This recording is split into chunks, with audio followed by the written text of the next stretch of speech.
Welcome to Alternatives. This show brings a different point of view to television and gives us the opportunity to share these new experiences and issues with you. Did you know that 98% of the households in America watch an average of 6 hours of television a day? What are you watching? What are you missing? We want to change the way you look at television and challenge you to tune in to a different kind of program that we hope you will find entertaining and thoughtful. No commercials, no violence, only 30 minutes about today's changing world and how it affects our lives. In fact, this is what public television is all about. So put down the channel changer. Come on, put it down. That's it. Now sit back and enjoy our program. It is now a pleasure to introduce my friend and co-host, Al DiGiacomo.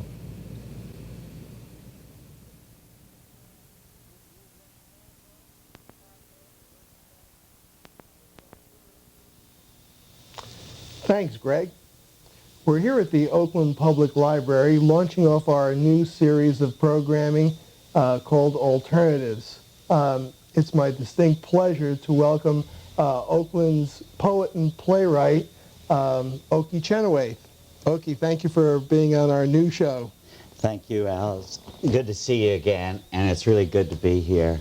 Just wanted to give a slight background to the viewers who may not have seen some of our other shows here. You were a drama teacher at Glen Rock High School? Yes, I teach drama in the Glen Rock Public Schools. And I understand. Mainly at the high school. Mm-hmm. And you've had quite a production in the last couple of weeks down there. We just finished a great production of Our Town and Ernie's Incredible Hallucinations. I think maybe about 1,200 people saw us at least, perhaps more than that. And we were in a new theater in the high school building, and it was really very, very satisfying. I've seen the kids perform down there. It seems that there's a wonderful curriculum down there. We have a great curriculum, and we have a great bunch of students, some of whom are with us in the studio audience today, and will be helping me say some of my poems. Wonderful, wonderful. I want to thank you all for being here with us. So I guess without any further ado, we will we'll cut back and we bring some poetry by Okey Chenoweth. Stay with us.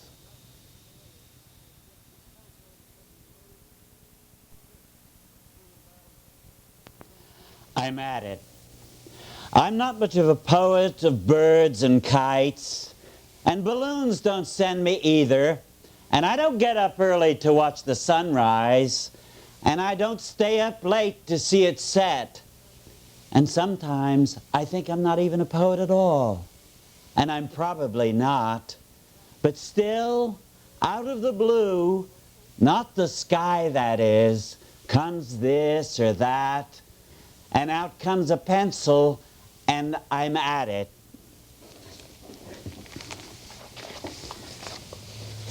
Wild places such as eyes.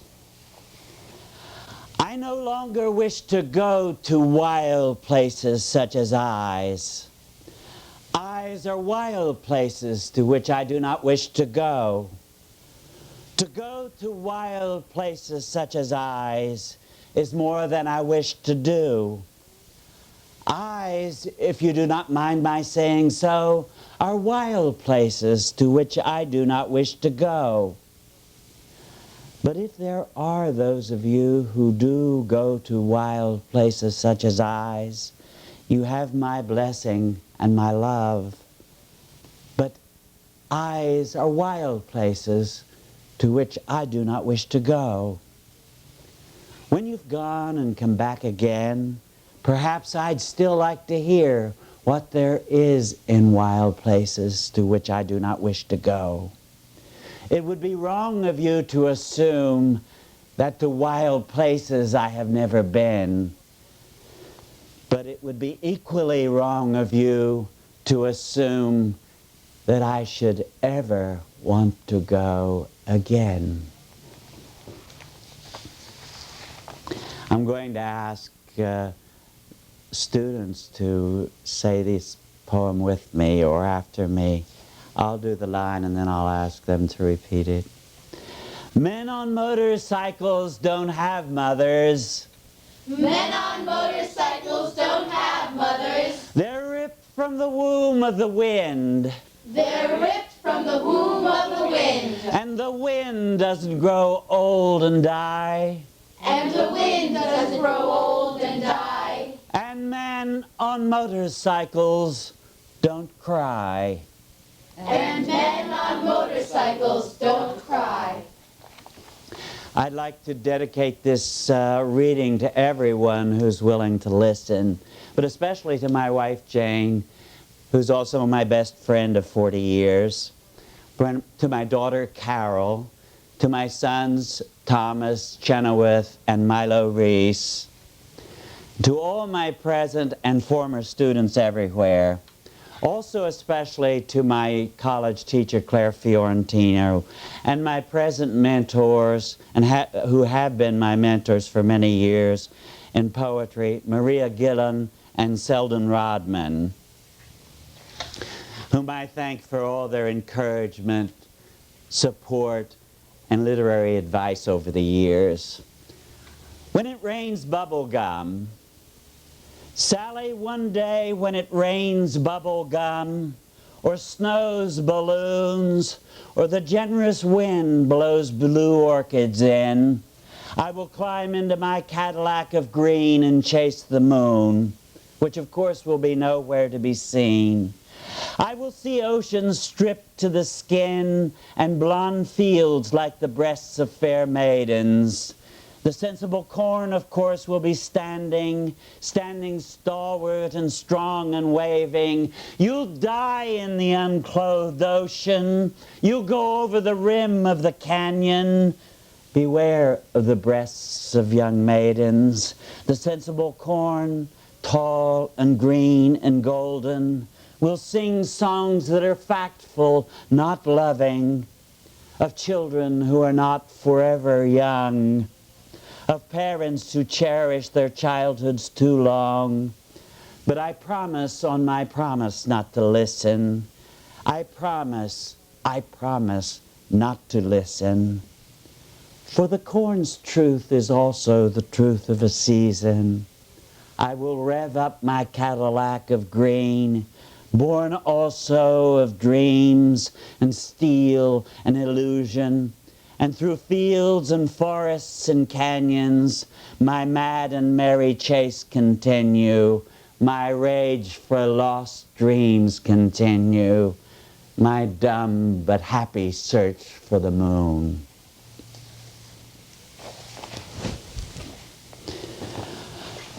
The loonies.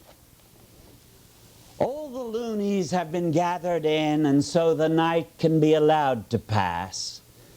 The careless wind can do its damnedest, can tear and claw at roofs like maddened lions or berserk eagles, and Norman and Eugene and Diane can lie in the arms of antiseptic pillows, while those that play with brains for sport and profit follow lines on charts and compute statistics to see if they get well, get their character back, get a feeling of well-being, or whatever it was that they lost in the outrageous give and take, or lack of it, that drove them to one day lock the door and say, I've had it.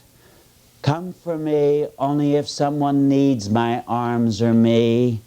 Come for me only if there's some slacking in the wind. Come for me, for on my own I'll not be coming back.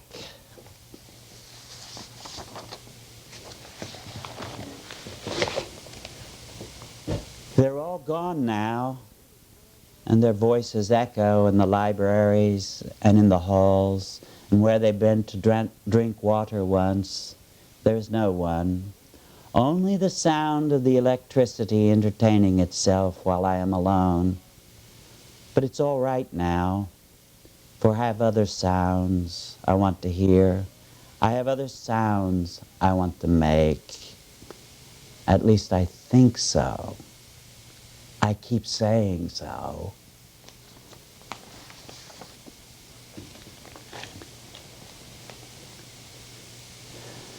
The war was a mistake, Robert McNamara. Sorry about that.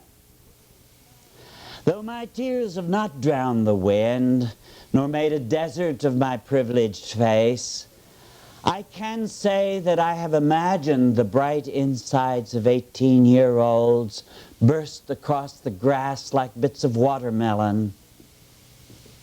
They should have been at home, wrestling with girls in the back seats of cars, dancing around in the sun, or practicing the 500. All that is left now is for someone to imagine an actual life for them. How many times will they attend a dance and kiss the naked necks of sweethearts until every fiber in them wants to burst?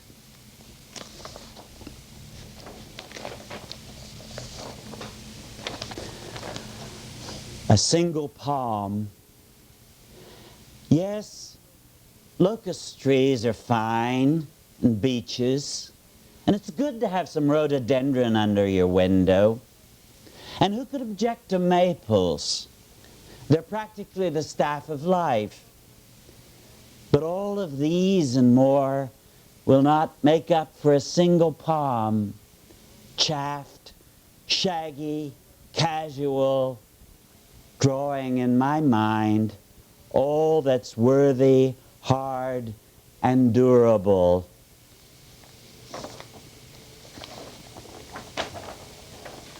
The smart bombers, and I'm going to ask you to say this one after me, please, if you would. Men in big old planes fly by. Men in big old planes fly by, Making little children cry. making little children cry. Men in big old planes will bomb.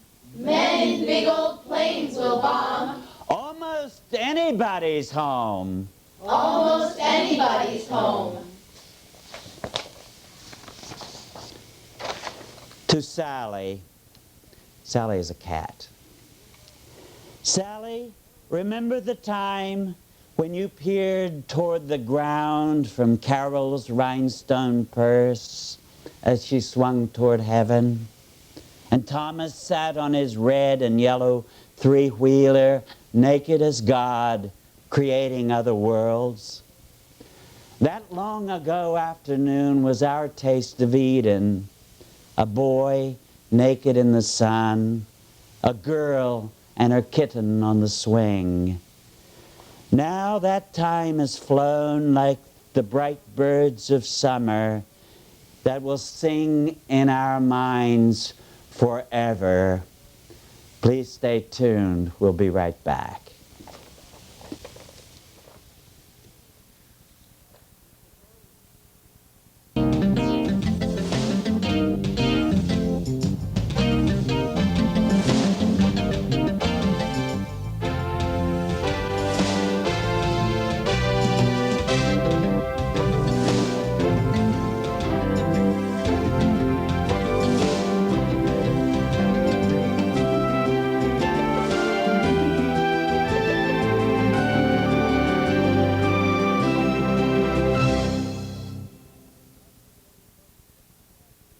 I love doing school plays. I make up my own stories using my friends. I'm gonna be An actor? no, a director, as in exit stage left. I'm a natural. To Jane, Carol, and Thomas.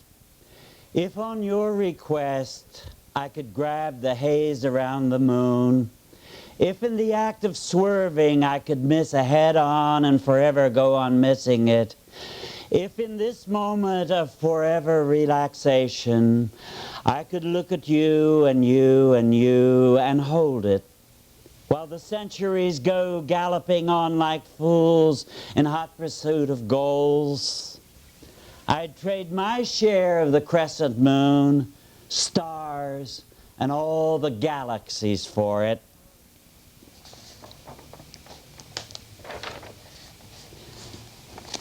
This one I'm going to ask you to say with me.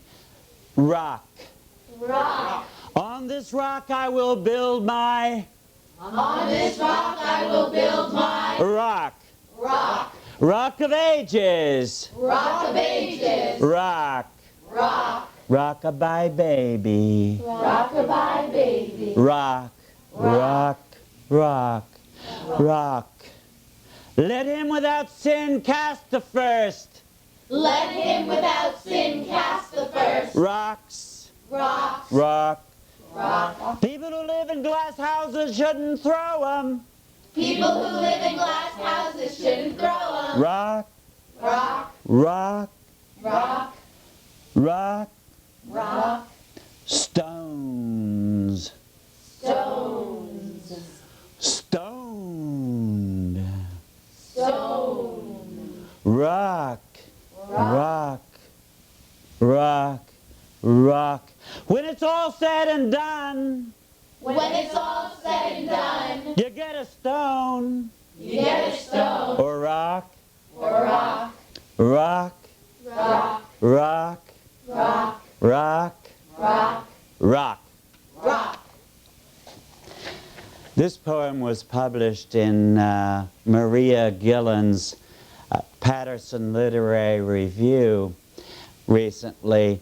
Last year, the Library Journal called Maria's magazine one of the 10 best in the whole country. It's about a young man who was best man at my wedding 1,000 years ago. William David Staunton Canfield III.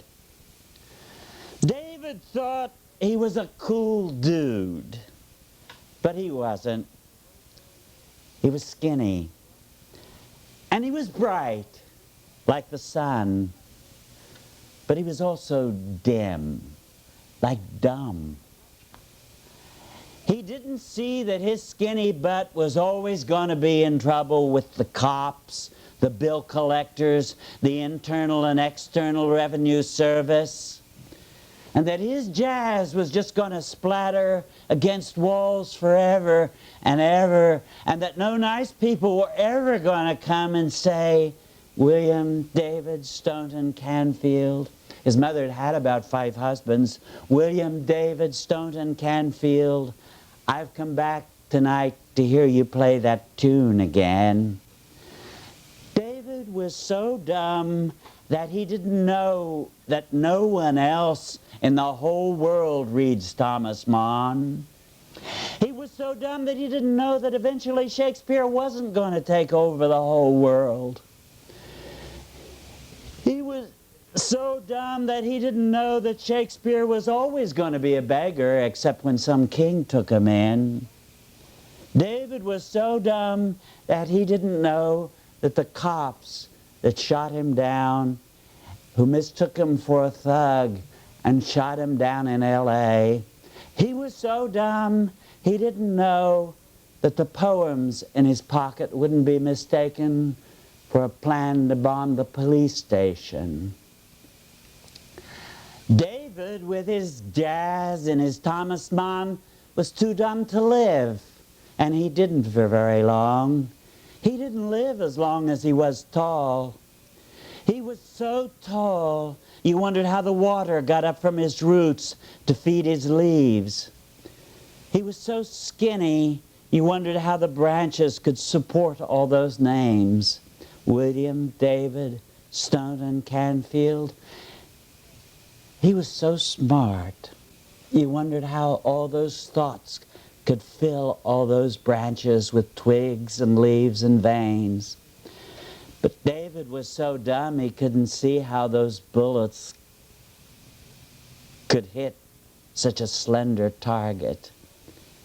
David had such a big heart, you didn't see why it just didn't keep on pumping after the bullets had riddled it. It must have been a machine gun they hit poor skinny David with. I imagine one of the bullets even caught the damn poems that were in his pocket when he was running away from the scene. If you're very tall and very skinny and your name is William David Canfield III.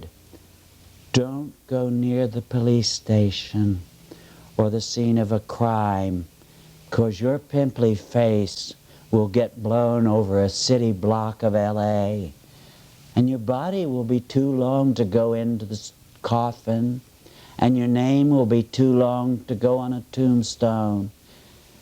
They'll have to bury you in one of those Thomas Mann novels, and you know how long and how sometimes boring they can be. But they weren't too long for William David Stone and Canfield III. Old David would just sludge right through. Old David would say, listen to this. He would curl himself around a sofa or a telephone line or a bottle of cheap blood-red wine and say, listen to this, Oak. Can you imagine this? Listen to this, man. This is pretty good. He wouldn't say, hey, cool, man, the way jazz players are supposed to do. He would say, hey, listen to this. This is pretty good. Old aristocratic Germanic Thomas Mann and David had about as much in common as George Bush and I, now that he's not president anymore. It's a terrible shame that the cops have no better target than David, because Thomas Mann is gone and he has one less reader and he can't afford that, and I one less friend because David is underground and I can't afford that. But Thomas Mann is gone and he doesn't know, and I'm left to mourn David on my own, except now that you know. Now when you hear someone say, hey, listen to this, listen, because that's the part of David that was too long to be put in the ground. And David is going to go right on saying this as long as you and I enjoy the sun. Hey, listen to this, man. This is pretty good.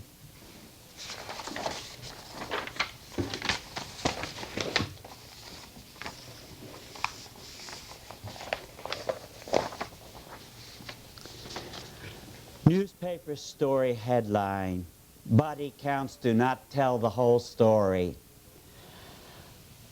No, body counts do not tell the whole story.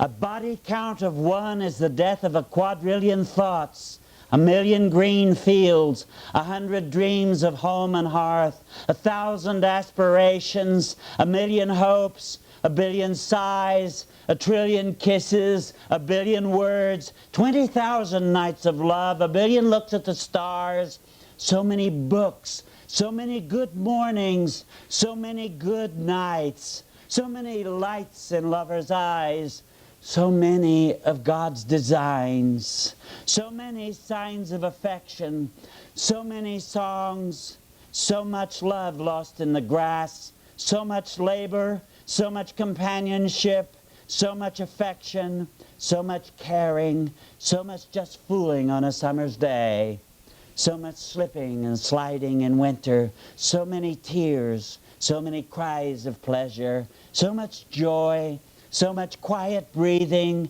so many suns, so many seas, so many mountains, so much racing through the field with a friend, so much breathing and seeing with a lover, so much fathering and mothering of infants, so much suffering with them, so much laughing, so much fooling on a summer's day, so much dreaming, so many days, hours, minutes, moments, seconds, split seconds in a body count of one.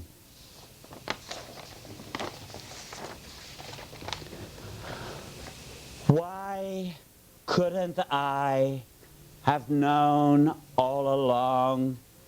Nothing for the singer, everything for the song.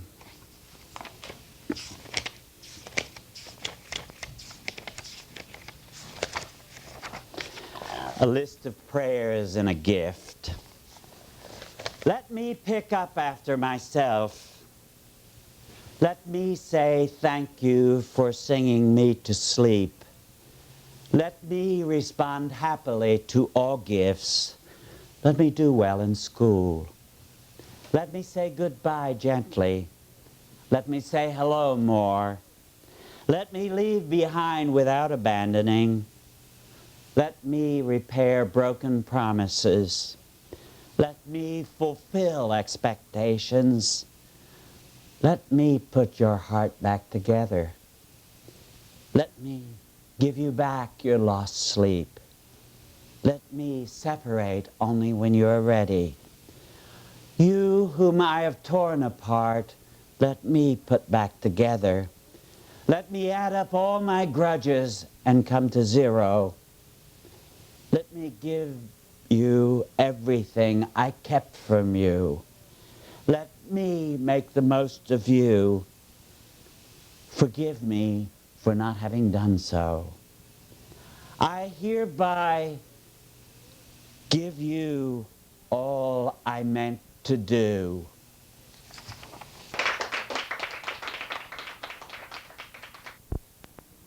That was a wonderful treat to have Okey Chenoweth as a guest on our first show. Okey is a real treasure, and we have been honored to have him perform his original works just for you. Where else but on public television can you have this much fun? These are the people who contribute and make a difference. We would also like to thank the Oakland Public Library for all their help and for allowing us to use their facility for this production. This is a perfect example of how people work together to bring you tonight's broadcast. Alternatives is produced by Okey TV Productions, an all-volunteer organization. You can reach us at 405-1084 or on the web at www.oaklandnj.com. I'm your host, Greg Schuss, for Alternatives.